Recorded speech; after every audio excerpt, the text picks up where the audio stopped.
कि अफगान अवाम की मदद के लिए हुकूमत पाकिस्तान का कायम करदा जो फंड है उसका अकाउंट भी स्टेट बैंक ऑफ पाकिस्तान ने खोलने से इनकार कर दिया है। असल मसला यह है कि उस्मान साहब, आईएमएफ ने वर्चुअली अपने नुमाइंदे यहां पर बिठा के एक किस्म का ताला लगा दिया स्टेट बैंक को, और ताला लगाने के बाद उन्होंने कहा है कि इस साल जो किस्त आपने देनी है 2700 कुछ जो है अपना अरब रुपए की किस्त है वो पहले पूरी करो। जब पूरी कर लोगे तो फिर हम स्टेट बैंक का ताला खोलेंगे। स्टेट बैंक किसके एजेंडे पे चल रहा है?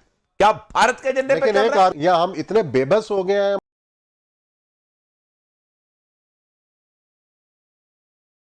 पाकिस्तान का कायम करदा जो फंड है उसका अकाउंट भी स्टेट बैंक ऑफ पाकिस्तान ने खोलने से इनकार कर दिया है। कितनी बड़ी ये पेशरफ्त है, कितना बड़ा ये वाकया है और इसके क्या नतायज निकल सकते हैं। एक हुकूमती सतह पर कायम किया गया फंड और एक हमसाया मुल्क के आवाम की मदद के लिए कायम किया गया फंड, स्टेट बैंक की जानिब से अकाउंट ना खोलने की वजूहात देना, और यह साहब स्टेट बैंक की जानिब से अकाउंट ना खोलना कितना बड़ा वाकया है, कितनी बड़ी ये पेशरफ्त है, इस पर क्या कहेंगे आप? 8 दिसंबर यानी आज एक महीना और तकरीबन 10 दिन हो गए हैं, हुकूमत पाकिस्तान ने स्टेट बैंक को एक हुक्म जारी किया।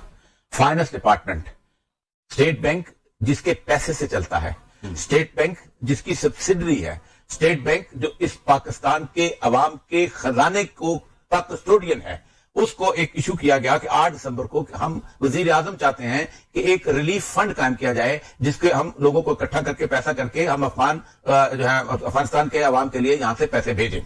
उसके ऊपर पहले तो लेतलाल होती रही, कभी कुछ कभी कुछ कभी कुछ, और उसके बाद 2 दिन हुए कि जिस वक्त ये बिल पास हुआ है तो उन्होंने कहा कि क्योंकि फैटफ जो है इसके ऊपर इतराज करेगा इसलिए हम ये फंड नहीं खोल सकते अकाउंट, और ये बाकायदा गवर्नमेंट की तरफ से सोर्सेज से ये बात कंफर्म की गई है। आप मुझे बताइए कि जिस वक्त एक हुकूमत जाती तौर पे सुपरविजन कर रही हो, एक शफाफ और साफ अकाउंट खुला हो और जिसके अंदर साफ और शफाफ तरीके से लोग पैसे जमा करा रहे हो, आप मुझे बताइए उसमें मनी लॉन्ड्रिंग कहां से आएगी, किस जगह से आएगी?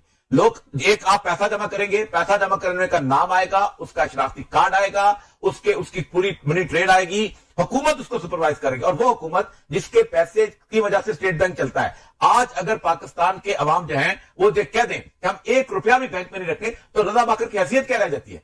पाकिस्तान के अंदर तकरीबन 2,70,80,00,000 के करीब बैंक अकाउंट है, खातेदारान जो है, एक खातेदारान जो है वो बाईपास करें, अगर हम जेब में पैसा रखेंगे तो रजा बाकर की औकात क्या है कि वो किस तरह का एतराज कर सके। असल मसला यह है कि उस्मान साहब, आईएमएफ ने वर्चुअली अपने नुमाइंदे यहां पर बिठा के एक किस्म का ताला लगा दिया स्टेट बैंक को, और ताला लगाने के बाद उन्होंने कहा है कि इस साल जो किस्त आपने देनी है 2700 कुछ जो है अपना अरब रुपए की किस्त है वो पहले पूरी करो। जब पूरी कर लोगे तो फिर हम स्टेट बैंक का ताला खोलेंगे, फिर तिजोरी से आप अपने लिए और ये साहब मसला तो ये है कि आप खुद आईएमएफ के पास गए हैं पैसे लेने, आईएमएफ आपको पैसे दे रहा है, साथ अपनी शराइत भी आयद कर रहा है, साथ अपनी टीम भी साथ भेज रहा है। पहले वजीर खजाना साहब भी उनके थे, फिर स्टेट बैंक के गवर्नर भी उनके आए, डिप्टी भी उनके आए, तो जाहिर है जिसने पैसे देने हैं उसने अपनी शराइत तो रखनी है।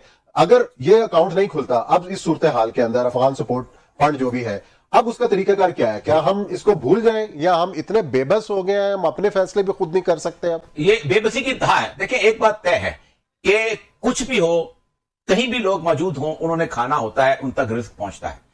आप लीगल रास्ते बंद करेंगे, दूसरे रास्ते शुरू हो जाएंगे। जाहिर बात है, एक 6-7 करोड़ की पॉपुलेशन है वहां पर अफगानिस्तान के अंदर, और अफगानिस्तान के अंदर अगर आप नहीं भी भेजते थे तब भी उनकी यहां से और तो कोई रास्ता नहीं है उनके लिए। ठीक, लैंडलॉक कंट्री है, लैंडलॉक कंट्री को पाकिस्तान के रास्ते जाएगा या ईरान के रास्ते जाएगा, कहीं ना कहीं से उनको कुछ ना कुछ पहुंचता रहेगा। और ईरान तो ऑलरेडी जो है वो इस तरह की सूरत हाल में है कि वो पहुंचा भी देगा, क्योंकि बात है उस पर तो वैसे पाबंदियां लगी हुई है और वो तो अपनी बंदरगाह को इस्तेमाल। इसका मतलब यह है कि स्टेट बैंक पाकिस्तान की बुनियादी स्ट्रेटेजी के ऊपर हाथ अटैक कर रहा है, यानी पाकिस्तान इस खित्ते के अंदर अपना मगरबी सरहद जो है उसको सेव करना चाहता है।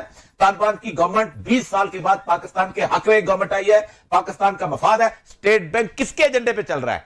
क्या भारत के एजेंडे पे चल रहा है? एक आर्गुमेंट तो और ये सब ये दिया जा रहा है कि अफगान तालिबान की इस हुकूमत को अभी किसी भी मुल्क ने कबूल नहीं किया बशमूल पाकिस्तान के। जब एक हुकूमत ही रिकॉग्नाइज नहीं है तो उसकी मदद के लिए अकाउंट कैसे खोले? ये आर्गुमेंट दिया जा रहा है। उस्मान साहब, जिस हुकूमत को तस्लीम नहीं किया गया था, हुकूमत की छोड़ दें, जब वो तालिबान थे क्या उनको जहाज पे टिकट मिलती थी? वो कतर जाते थे, वो कतर में रहते थे, वो जाके उस दौरान जिस वक्त मुज़ाकरात हो रहे थे वो ईरान जाते थे, मुज़ाकरात करते थे, वो चीन जाते थे, मुज़ाकरात करते थे, वो रूस जाते थे, मुज़ाकरात करते थे, वो पाकिस्तान आते थे, मुज़ाकरात। ये किस किस्म का तमाश भी नहीं है यार कि आप एक पूरे का पूरा, और आप लिखते हैं कि हम जो एग्रीमेंट है अमेरिका का उसका देखें कि तालिबान इस्लामी अमारात Afghanistan of which United States does not recognize agrees to, आप एक पूरा मुआहदा करते हैं, उस मुआहदे के तहत आप फौजों को इनखला करते हैं, और क्या रिकॉग्नाइजेशन होती है? आप इसका मतलब यह है कि sir sign off paper recognition होती है। अमेरिकन सफीर वहां जाके मिलते हैं, बाकी लोग वहां जाके कतर में उनसे मुज़ाकरात करते हैं। कैसी मसला ये नहीं है, मसला ये है कि वो तो बात इशू है, उसके बावजूद भी एयरलाइंस आ रही हैं, ठीक है, मुख्तलिफ किस्म के सफीर। अभी वो उन्होंने अभी ताजिकिस्तान वो गए हुए थे इसी बात के मुज़ाकरात के ऊपर, अभी वो जाके वहां पर ईरान में जाके उन्होंने जाके मुज़ाकरात किया है कि जो अहमद शाह मसूद के बेटा और हिकमत यार इन सारों के बारे में क्या हो, वापस आओ और मेन स्ट्रीम के अंदर शामिल। अभी उन्होंने अपना बजट भी मंजूर किया है। उनका मसला सिर्फ यह है कि आपने एक इंटरनेशनल सीजन बनाया हुआ है, वो अपनी जगह मौजूद है, लेकिन मुझे सिर्फ कहने की सिर्फ बात यह है कि स्टेट बैंक जो है ये किसका बैंक है जिसने पाकिस्तान के बुनियादी मफाद के ऊपर अटैक किया है? मफाद आपका जी, आप 20 साल आप लड़ते रहे, 20 साल का 40 साल से आप लड़ रहे हैं कि क्योंकि 40 साल पहले भारत ने अफगानिस्तान के अंदर अपने रिश्ते मजबूत किए थे, ज़ाहिर शाह के जमाने में मजबूत थे। मुझे याद है कि काबुल शहर के बीचों बीच पश्तूनिस्तान चौक होता था, जिसको बाद में लोगों ने फिर पाकिस्तान चौक का नाम दिया, आरियाना होटल के साथ होता था। आप देखें उस पश्तूनिस्तान चौक पे वो नारे जो पाकिस्तान के इस बारे में लहदगी, जिस अफगानिस्तान के अंदर एक जमाने के अंदर सारे के सारे यहां से लोग उठ के जाते थे, ये जो नैप के लोग गए थे, जब ये अजमल खटक गया था और वो जुबा खान सूफी ने जैसा बात खोली है जिसमें इंडियन एम्बेसडर वहां आके पैसे बांटता था और पाकिस्तान में धमाके होते, वो अफगानिस्तान अगर आपके साथ एक तरह की बेहतर रिलेशनशिप में आ गया है और वो जमाना नहीं रहा जब 40 को वहां इंडियन कॉन्सुलेट खुले हुए हों और आपको हर वक्त खतरा हो कि वहां से लोग आएंगे। अब आप एक स्टेट बैंक का बंदा, एक मुलाजम, पाकिस्तान के पैसों पे पलने वाला, पाकिस्तान के पैसों से तनख्वाह लेने वाला, पाकिस्तान के 22 करोड़ अवामों के टैक्सों के ऊपर अपनी जिंदगी गुजारने वाला रजा बाकर ये एतराज करता है। हैसियत क्या है उसकी पाकिस्तान की गवर्नमेंट के सामने? तो पाकिस्तान की गवर्नमेंट क्या एक्शन ले सकती है? फौरन मैं बताऊं, एक मेरे जैसे बंदे ने किया होता ना अब तक सस्पेंड हुआ होता। लेकिन आपने खुद मुख्तारी दी है फैसले करने में? नहीं, ये खुद मुख्तारी नहीं है। खुद मुख्तारी ये है कि आप उससे पैसा नहीं ले सकते लोन का। खुद मुख्तारी ये है कि वो ज्यादा नोट नहीं छाप सकता। खुद मुख्तारी ये है कि वो बैंकों को ज्यादा से ज्यादा लिवरेज दे सकता कि तुम ये इस तरह से बाहर चले जाओ। खुद मुख्तारी ये है कि वो इन्फ्लेशन को कंट्रोल करता है। ये खुद मुख्तारी किधर से आ गई?